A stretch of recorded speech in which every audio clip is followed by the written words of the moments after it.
I beg to move that this House has considered the UK's shellfish aquaculture sector.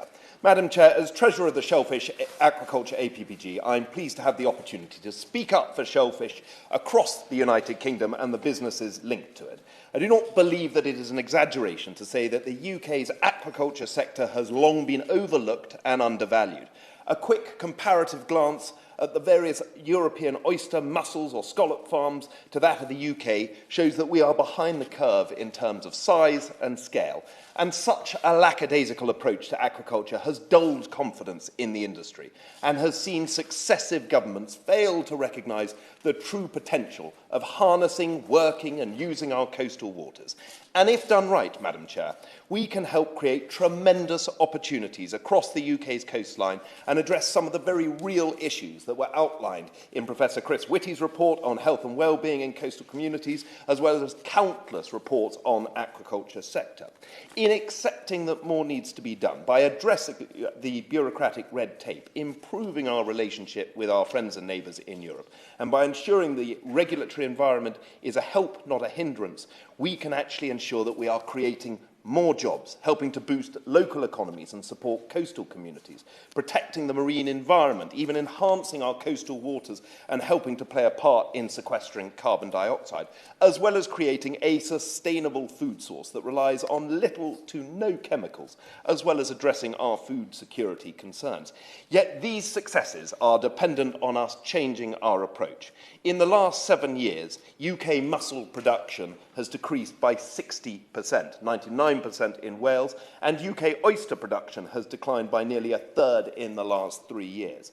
This decline comes despite the government's best efforts to help through the Fisheries and Seafood Scheme and countless other funds and initiatives that have been put in place over the last few years. I'd be delighted to. Right about the woeful lack of attention that this sector gets and its importance for communities such as the ones that I represent. Can I suggest to him that what we really need here is government and governments that actually operate in the same direction? At the moment, in Shetland, we see the Shellvolution project, which brought 4.4 million into developing low-carbon, sustainable mussel farming, something that's good for the whole of Scotland, funded by both governments. But at the same time, we've got a consultation on highly protected marine areas, which is focused almost exclusively on inshore waters, and which is described to me by a local businessman in Shetland today as being an existential threat to the industry. Can I thank the honourable gentleman for his intervention? I know how hard he works on behalf of his aquaculture businesses in his area, but also sees the wider picture across the United Kingdom. He is absolutely right about the spatial squeeze that is closing out our fishermen and our aquaculture businesses, and I suspect this is not going to be much of a debate. It may just be a moment of violent agreement across the House to talk about how we can work together to find a collaborative approach that allows us to grow this sector, to be able to bring the enormous benefits to our coastal communities and indeed to the sector itself. And so he'll find no disagreement with me on this matter, and I certainly come on to that point later on. We need to change our approach, Madam Chair, and one that addresses this decline and recognises that we must be fleet of foot to help not just save the sector, but to build it up, to develop it, and let it to become the success that we all know it can be. With the Windsor Framework Agreement almost agreed, we should not be wrong to expect an improved relationship between the UK and Europe. If this is the case, then we would rightly expect to take advantage of this situation and see to it that sectors are so readily dependent on close-to-home export markets have the opportunity to address some of the problems they've experienced both at home and abroad. Madam Chair, I'm going to point to specific examples, both at home and abroad, of where I believe we can take the necessary steps to help our aquaculture sector enormously. Now, I can tell you, as a representative of South Devon and with one of the finest coastlines, there are few delights as good as fresh oysters and a pint of Guinness, Madam Chair. And I will invite you and the Chair together, and I shall pay even more. I don't know if this counts as bribery, but I shall pay for lunch to welcome you down to South Devon any time you like to experience such a delectable combination. In fact, the Chair of the Trade Committee is more than welcome to come as well.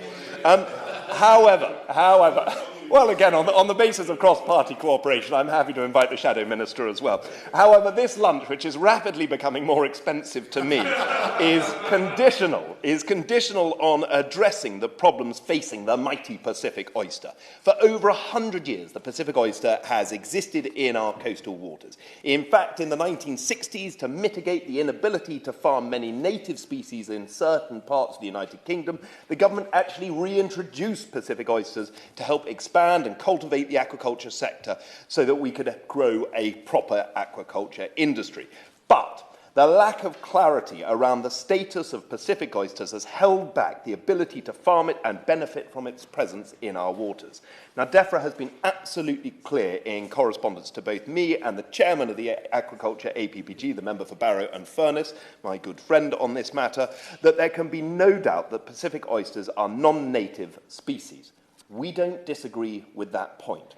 However, given the prevalence of Pacific oysters and the almost indisputable presumption that we will not be able to rid ourselves from them from our waters, then it is surely time for DEFRA to recognise that the Pacific oyster has become naturalised to the UK environment.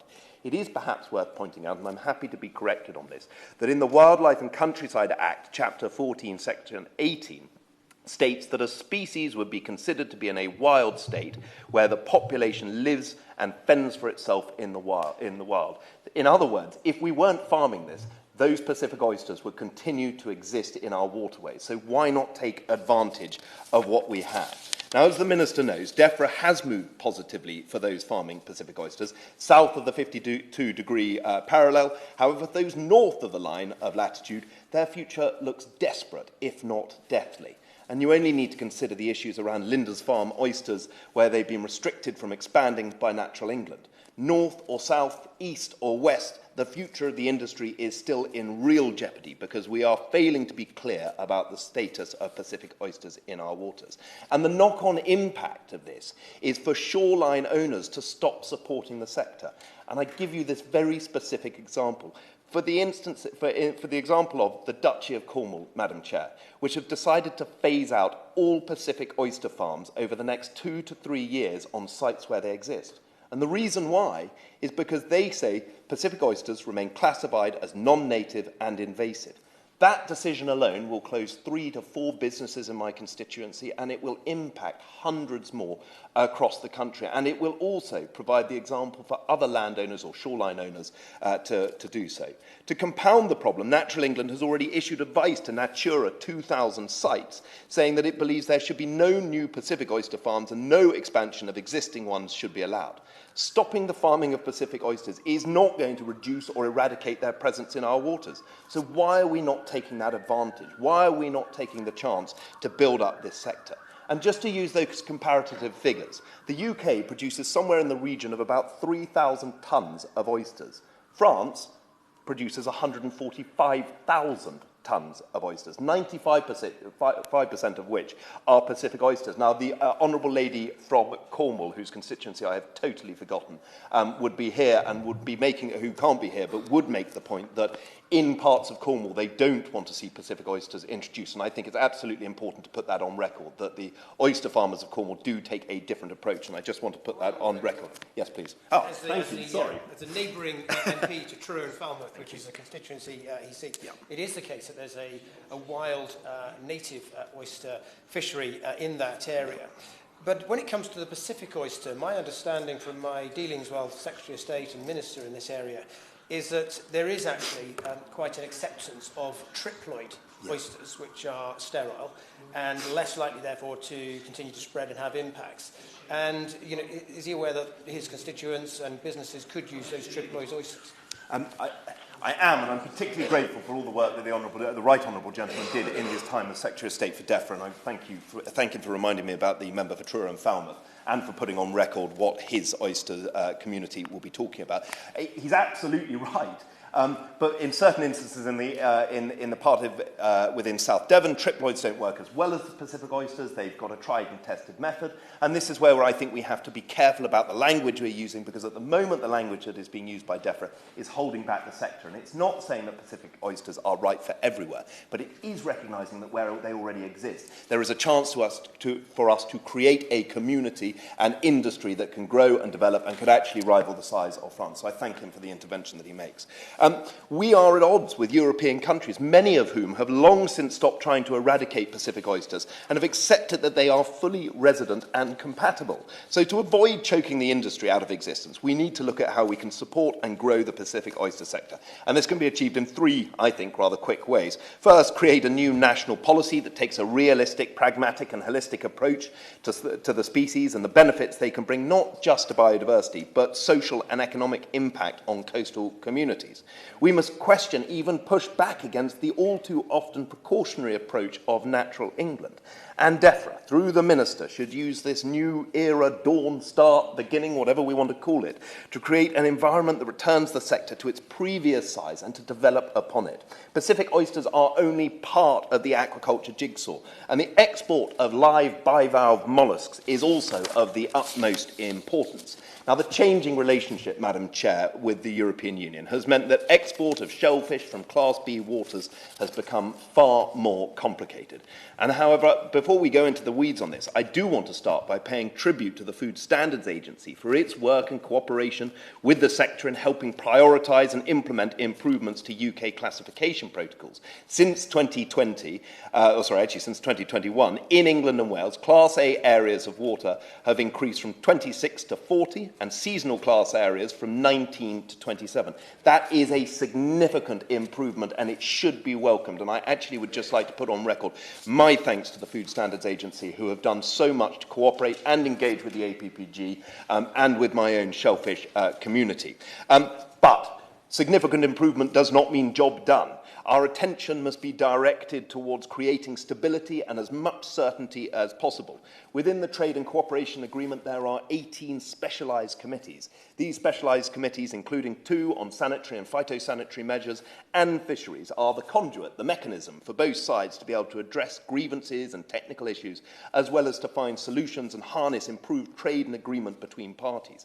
However, like most EU structures, they can be cumbersome and bureaucratic. The SC on fisheries has only met 5 times since 2020, and the Committee on Sanitary and Phytosanitaries has only met twice. Progress through these committees can be sped up, and I ask the Minister politely to put his weight behind this request and to raise the matter with his EU counterparts. Resolving trade frictions can be achieved through expedited measures, and while the SCs are a valuable avenue, they're by no means the only route to take.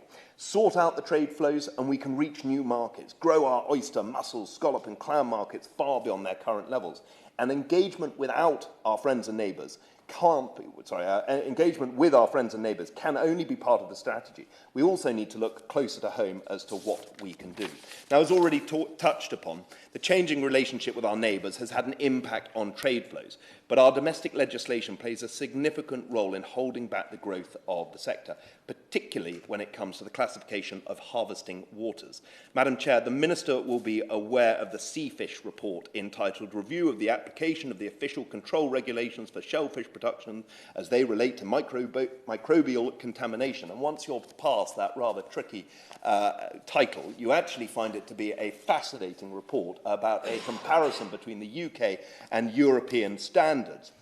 The very purpose of this report was to review the application of official controls across different EU member states and to identify the areas of deviation and flexibility that may exist. Now, bearing in mind the United Kingdom wrote the rules when we were in the European Union, it should be a cause of concern to see other countries take a more flexible and agile approach to those rules. The report goes into forensic detail. Now, in a response to a letter from me and the member of Barrow and Furness, the Food Standards Agency said in relation to that Seafish report that they had prioritised working on improvements based on several proposals from the report, such as application of different testing methods from classification results, the use of industry sampling as part of official sampling records, reviewing the time frame for reopening sites after high results, reviewing the relationship between investigative sampling results and the classification record. Can I ask the Minister what correspondence he has had with the FSA concerning the Seafish report, and whether he might be able to share that with the House or put it in the House of Commons library, and whether there's an update on their progress on this point? It's fantastically good to hear that they are willing to look at this report, to act on the recommendations, but we need an update because many of the businesses have been waiting far too long. All businesses in this sector, all businesses generally need certainty and stability. The comparisons and recommendations put forward by Seafish would go a long way to creating an environment of stability, thereby in turn attracting investment and opportunities for the sector. And the above four proposals would not put us out of line or in contention with other countries in Europe. Indeed, it might actually see us become more aligned with many of their practices.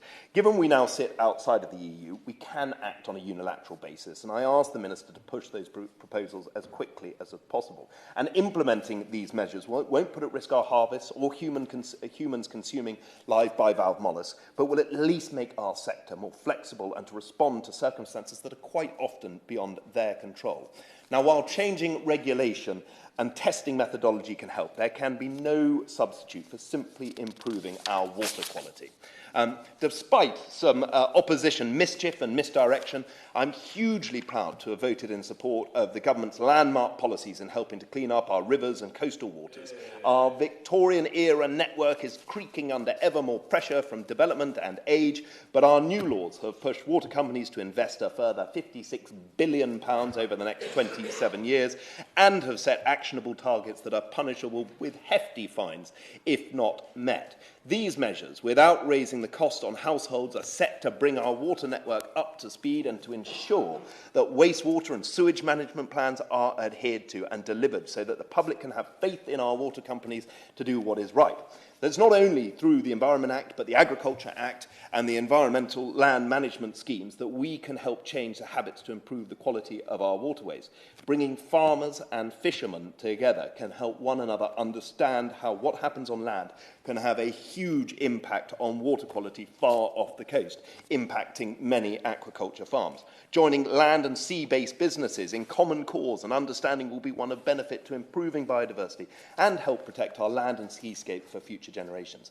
Now, Madam Chair, I have met several businesses in Totnes and South Devon in the aquaculture space, but the reality is I should have hundreds more.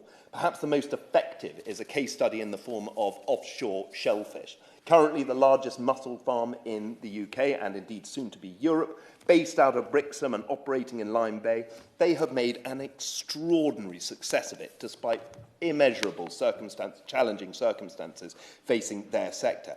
In succeeding, they are demonstrating just how much potential there is in the aquaculture sector. Now, offshore Shellfish has pioneered blue offshore food production, and in doing so, they are internationally recognised as being technically, scientifically, and commercially 10 years ahead of any competitor in Europe. And indeed, they've already been contacted by the Dutch, the French, the Germans, and the Irish to run trials and pilot schemes showing just how viable and brilliant their model is and how brilliant British innovation in this sector can be.